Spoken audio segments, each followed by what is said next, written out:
with the last question here for this sketch, the one thing to focus on is don't focus too much on this expression. Remember, I said in the beginning, the only thing that I can maybe say I have when working on Euclidean geometry questions is maybe just confidence, nothing else, nothing more than just confidence.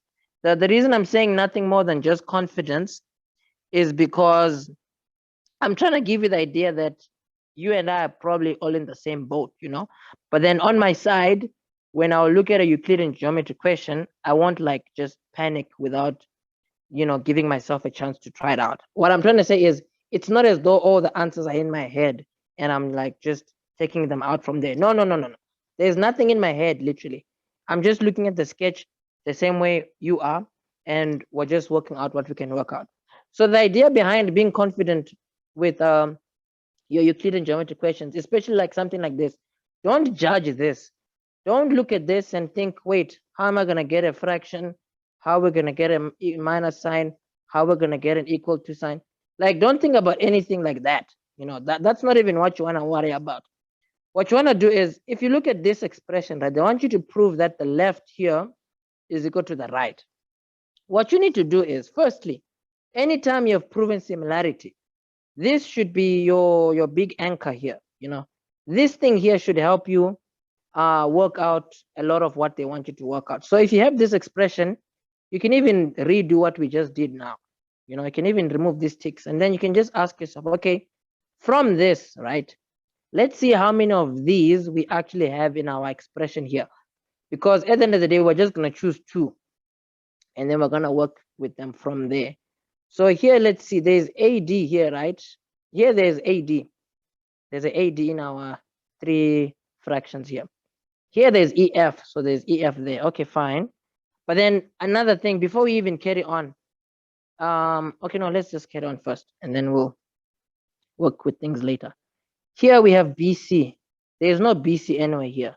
But then, if you're going to look in your sketch now, because the idea is, you see, this is something that you can repeat for yourself when you have questions like these. You see, if you see that here we have checked off BA, we have checked off AD, we have checked off EF, but then here we are looking for a BC, but there's no BC anyway here. What you want to do is go to your sketch and ask yourself, where is BC in the first place? So BC is this part over here. You see, and don't just think to yourself, there's BC randomly here. The other thing you want to think to yourself is BC is part of what line? BC is part of the line AC, and then what makes up the line AC is both BC and AB. Let me say that again. Your expression here has BC somewhere, but then in what we're supposed to use to help us, there's no BC anywhere. So what you do is you go to your sketch and you ask yourself, where is BC? BC is this small line here. Now, what you then want to think to yourself is BC, this small part is useless. It's not in any triangle. However, if you think of what this BC is making up, BC is part of this big line there. It's part of the line AC. You see, now AB and BC make up AC. So that's something you can use to your advantage, you see, because now, instead of you focusing on looking for BC in this expression, you can just look for either a BA or you can either look for an AC to help you. So here where the BC is, you can almost use this as like your mini guinea pig, because one way or the other, right, where AC is just AB plus whatever BC is. So you just knowing this is good enough for you to say there's a BC here. So in your expression, it will be helpful if you check off AC, because AC is going to help you. So before we carry on, let us hear the questions, please, if any. Because I kind of heard someone's mic on, so I thought maybe someone had a question. But if no one had a question, then we can carry on. So what we're saying is, where we see BC, we're checking off AC, because AC, somewhere along the lines, we can have a BC. And then we just carry on in our list. EF, we have EF there. We've already checked it off. Down here now, we have AB. You see, down here we have AB, and we say there's no AB in here. So for AB, we are left in the same predicament. There's no AB here. However, all you do is you go to your picture and ask yourself, where is AB? AB is here. You see, AB as a tiny line over there, it does not help us anything, because this tiny AB here, when we're thinking of the two triangles we proved to be similar, I mean, just speaking of AB, it's useless, you know. So you don't want to focus on AB alone. You want to think to yourself, okay, fine, there's an AB in this expression, but there's no AB anyway here. So what you should do is ask yourself, where is AB? AB is part of the line AC, you see. So because AB is part of the line AC, then you want to choose, you want to just check this off now. You know, you want to put a tick here, because at least now you can think to yourself, okay, in this entire expression, whatever they're asking you to prove here, you need to use this fraction here, and then you need to use this fraction here to help you. So let us do that. In our question here, the first thing we're going to do for question 3 is we're going to take this fraction, which is just AC over EP. Where is EP? Yeah, EP over there. And you see, we're not even worrying about EP now. Don't worry about EP yet, because you don't have to. So we will put here EP, and then here we're saying this is equal to AD over EF. So instead of in terms of us starting with question 3, this is the expression we're writing out. We know this expression is valid, and we know we can use it because of proportionality of similar triangles. Now, what we said was that in our sketch here, where AC is, we don't want to write that as AC, because it's a bit useless to us, you see. There's no AC anyway here, but then there's an AC in this expression. So what we said was, where AC is, we're just going to write it as AB plus BC. Now, the advantage we already have is that in our expression, there's a BC somewhere, and there's an AB somewhere. And that's not a coincidence, you see, because all math questions, the hints are there everywhere, you know. So we can just start there. And remember, don't worry about something you don't have any information about. You see, like this EP, for now, you don't have to worry about it. It will literally work out itself later. So for now, where AC is, we're going to put the AB plus BC, and then we're going to put EP at the bottom here. And then where AD is, we're just going to leave our AD. And then where EF is, we're just going to leave our EF there.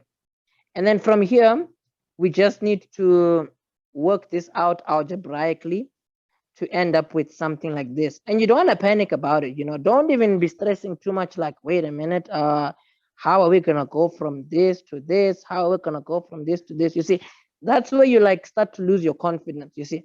Don't worry too much about that, you know, because you don't want to worry too much about the end goal and neglect the process, you see. So the good news here is, I mean, our process is getting us somewhere, because now we have more of what we have in our final expression there.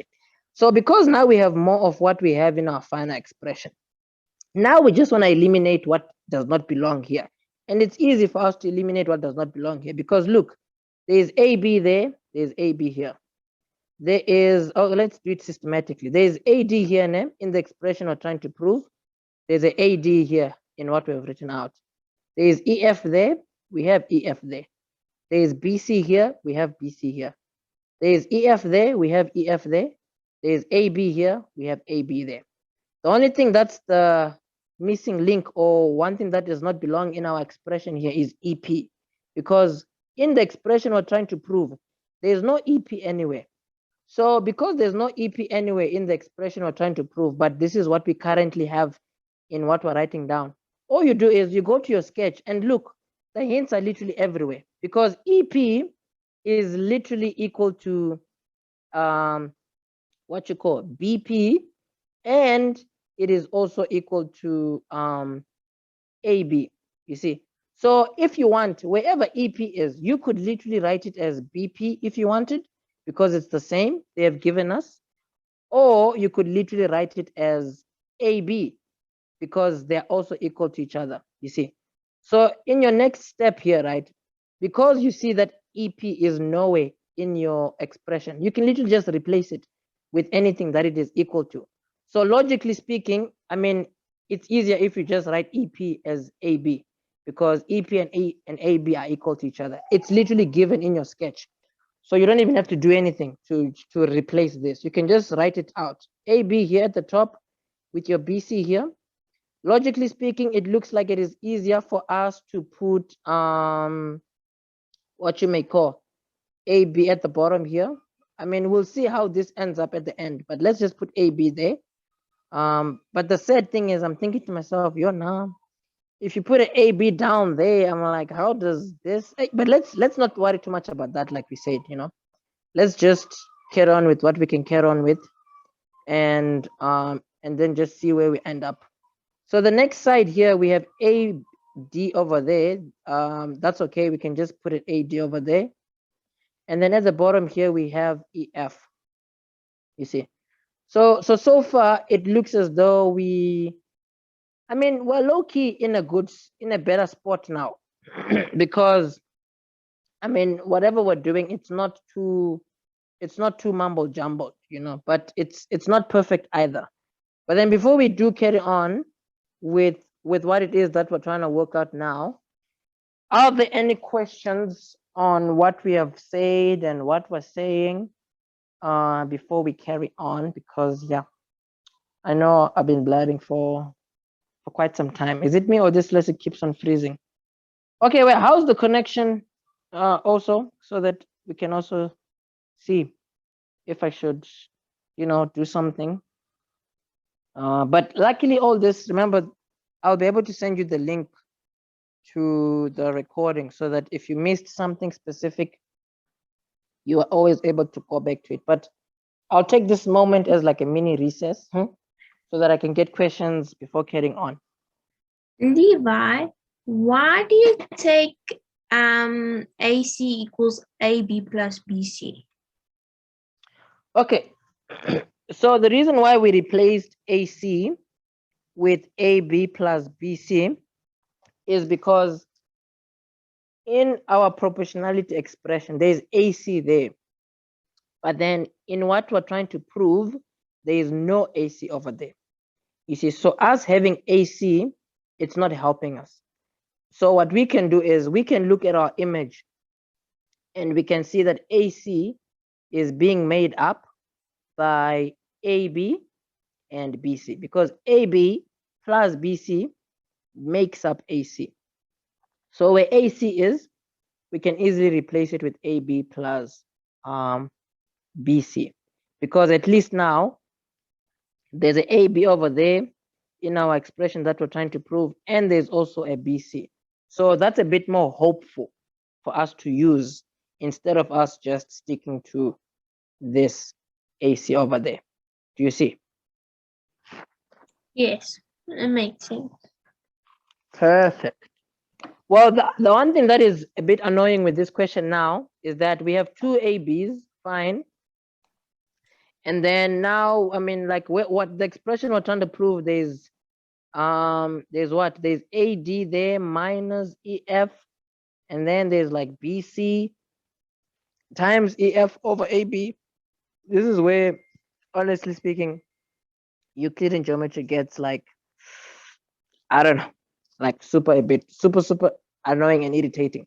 But then while we're working on this question, right, these are the kinds of questions I can safely say in an exam, never find yourself going through plenty of these or spending time on these when you know that you still have other things to do in your paper, you know, because these questions, it's almost like they're designed to like just chow your time, you know, and you don't want to do that to yourself. So let me see here. There's A, B. I mean, like if we can try and, you know, shuffle out what we can shuffle out. I don't know if anything is going to come out, but let's see. There's ED here. I mean, AB there, and then there's EF at the bottom. There's AB plus BC, and then there's an AB at the bottom. I mean, the one thing I could maybe try and do is to maybe, I don't know, maybe cross multiply. Let's see what happens if you cross multiply first. Because the reason for cross multiplying now is, I mean, like there's EF at the bottom here. But then wait, there's EF twice actually in our in the expression we're trying to prove. EF is there twice. So I think this is something we can take note of. EF is there twice. But then here we have EF once, but we can have it twice by cross multiplying. And this is what I mean. Let's cross multiply. If we cross Levi, multiply, yeah. EP equals AB, doesn't it? Yeah. Okay. Yeah, because you see it's given to us. EP is equal to AB is equal to BP as well. So what we said was we have EP down here, but there's no EP in our expression. So it does not help us to have EP there. Okay. You see, so we just replaced it with AB because they're equal. So what we're saying now is let's cross multiply. You're gonna have EF here multiplied by AB plus BC here. And then you're gonna have here AB times AD, you know. So having to have cross multiplied here, this is a bit of an okay step because what we were saying here was, as we were just analyzing, right? We saw here there are two EFs, but then here we only had one, you know, but here we're about to have two of them because if you multiply inside your bracket, you're gonna have EF AB plus EF BC, and then this is equal to AD dot AB. So this is more like us just trying to move along, you know, so that we don't like stay stagnant. And remember, this is from a textbook. So this is the kind of a question that is there to help us get used to working on Euclidean geometry questions that deal with the proportionality theorem, you know, because remember, these kinds of questions, they're a bit heavy. You don't necessarily get them in exams. You will get them in your textbooks because they are just meant to like almost increase your threshold of what you can handle, you know, so that what you do see in the exam is at a much lower level. So carrying on here, what I can actually do for ourselves is let me bring what we're trying to prove much closer to where we are so that we don't keep having to go back up there. So let me take this thing here, put it maybe somewhere here so that we can always see it. So looking at what we have so far, right? I mean, there's AB here, there's AD here, and there's AD over there. Then there's EF, blah, blah, blah. So, I mean, let's see here. There's EF there, and then there's a BC. Okay, so this is a good sign, I guess, because, you know, when you're going to be working on anything in math, you don't always need to keep it logical. You know, sometimes you can just use just a hunch because look, there's EF and BC pasted next to each other. And then in whatever we're trying to prove, BC and EF are already also pasted next to each other. So this should give you, this should be a good sign to you to say that you're almost there, you know. Now, literally just try and move things around until you end up with this. So already what I'm seeing is this here, we might as well write it like that just to help our brain, you know. So here, this thing here, we might as well write it flipped around. You see, BC dot EF, you know. We're doing that because we're just trying to take note of what do we have that is already alike to what we are trying to prove. So here we had EF and BC swapped around, but then because our expression has BC and EF already, it's best for us to look at this like this. Now, what we're saying is there is AB as a denominator there. So the easiest thing you can do for yourself is to just divide everything by AB because you want to have AB as the denominator. So don't think too logically, just do what is like almost straightforward. Like here, the BC and the EF is there. So don't do anything with it, just leave it. There is AB at the bottom. So what you do is just have AB at the bottom and you can just make it, you know, put AB at the bottom here, but then because you've done it at the bottom, you need to do it, because you've done it on the left, You need to do it on the right as well. So dividing both sides by AB, it means that this cancels this. You can have AD on its own. And then on the left, remember, everything has to be divided by AB. So here you have EF dot AB. It is going to be divided by AB. And then this is also going to be divided by AB, you see. So what's going to happen now is automatically you can almost see our question solving itself, because here AB here cancels the AB over there. And then look what we have now. We have EF here plus what? Plus BC dot EF. This is over AB. There we go. And then on the right hand side here we have AD, you see.